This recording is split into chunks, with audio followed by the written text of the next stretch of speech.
დღეს მინდა გაგაცნოთ აკრძალული წიგნების თაროდან წიგნი სიკვდილი მძიმე შრომაა ხალიდ ხალიფა. დამასკოდან სირიის ჩრდილოეთით მდებარე სოფელ ანაბიისკენ მიმავალი მიკროავტობუსი წვალებით მიიკვლევდა გზას.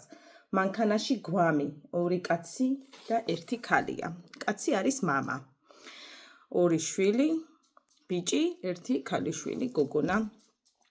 მამამ სიკვდილის წინ სთხოვა, რომ ჩემს დასთან დამასაფლავეთ და არ მინდა იქ, სადაც ეხლა ვარო, ამიტომაც შვილი შეპირდა სიკვდილის წინ, რომ აუსრულებდა ბოლო სურვილს და წაიყვანდა დის საფლავთან. რა თქმა უნდა, ეს ის პერიოდია, როდესაც ბევრი საგუშაგოს გავლა უწევთ. ქრთამი, რომელიც თან აქვთ, მაგრამ ბოლომდე არ ყოფნით, ერთ-ერთ საგუშაგოსთან გვამს დააპატიმრებენ და დიდი ფულის სანაცვლოდ გამოითხოვენ უკან. ურთულესი მთელი წიგნი არის გზა, როგორ გადაადგილდებიან დანიშნულების ადგილამდე და გვამი რო ფუჭდება, ანუ ეს უმძიმესი სიტუაციაა და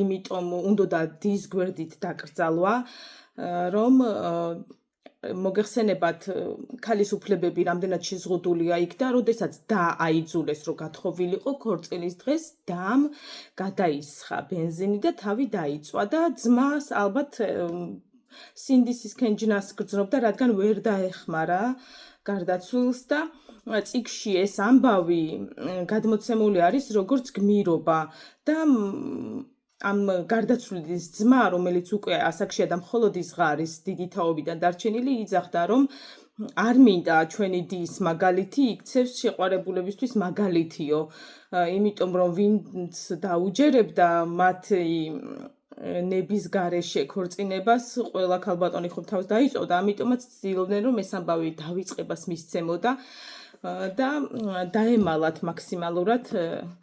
მოკლედ ბოლოს როგორც იქნა ჩააღწიეს დანიშნულების ადგილამდე და კაცის ბოლო სურვილი შესრულდა, მაგრამ ის გზა, რაც გაიარეს, არის ურთულესი. ეს არის დიქტატურა და არ მინდა, რომ ჩემი ქვეყანა როდესმე მივიდეს აქამდე, სადაც შეზღუდული, ანუ სარწმუნოებას ამოფარებული ძალადობაა და ბევრი რამე არის, რასაც დიქტატურა ქვია და ეს წიგნი არის ზუსტად ის აუცილებელი წასაკითხი წიგნი, რომელიც უნდა ვიცოდეთ, რომ არ მივიდეთ მაქამდე.